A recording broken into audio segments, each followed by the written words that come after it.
السلام عليكم ورحمة الله تعالى وبركاته. بسم الله والحمد لله والصلاة والسلام على أشرف المرسلين وعلى آله وصحبه أجمعين. أما بعد.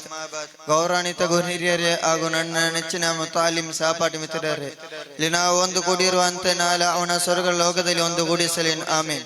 ಪ್ರೀತಿಯ ಸಹೋದರರೇ, ಭಾರತದ ಮುಸಲ್ಮಾನರಾದ ನಾವು ಈ ದೇಶದ ಸಂವಿಧಾನ ಮೇಲೆ ಮತ್ತು ಈ ದೇಶದ ಕಾನೂನು ಮೇಲೆ ನಿಷ್ಠವಾಗಿ ಜೀವಿಸುತ್ತಿದೆ ಎಂಬುದರಲ್ಲಿ ಯಾವುದೇ ಒಂದು ಸಂಶಯವಿಲ್ಲ.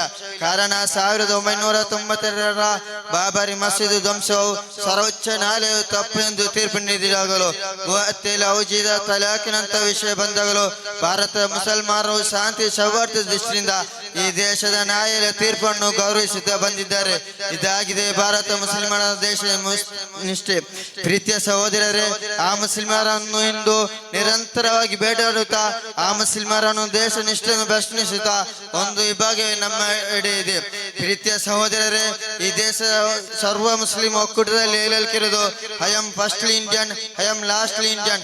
ನಾವು ಹುಟ್ಟುವಾಗಲೂ ಭಾರತೀಯ, ನಾವು ಸಾಯುವಾಗಲೂ ಭಾರತೀಯ ಎಂದು ಆದರ್ಶದಲ್ಲಿ ಜೀವಿಸಬೇಕಾಗಿದೆ. ಪ್ರೀತಿಯ ಸಹೋದರರೇ, ನಾವು ಒಂದು ಮಾತಿನ ನೆನಪಿಡಬೇಕಾಗಿದೆ.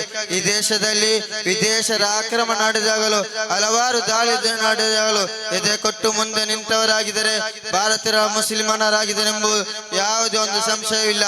ಅದು ಧಾರ್ಮಿಕವಾಗಲಿ ಅನೈತಿಕವಾಗಲಿ ದುರಂತ ಹಾದಿಯಲ್ಲಿ ಭಾವನೆ ಜೀವನ ಸಾಕುತ್ತಿದ್ದ ಬ್ರಿಟಿಷರ ಗುಲಾಮರನ್ನಾಗಿ ನಾಶ ಮಾಡುತ್ತಿದ್ದ ಮನುಷ್ಯನ ಮನಸ್ಸಿಗೆ ಸ್ವಾತಂತ್ರ್ಯ ಮಿಂಚನನ್ನು ಹರಡಿಸಿದವರಾಗಿದ್ದಾರೆ ಭಾರತ ಮುಸಲ್ಮಾನರಾಗಿದ್ದಾರೆ ಎಂದು ಹೇಳುತ್ತಾ ನನ್ನ ಮಾತಿಗೆ ಕಡಿವಾಣ ಅಲ್ಹಮ್ದುಲಿಲ್ಲಾಹಿ ರಬ್ಬಿಲ್ ಆಲಮೀನ್.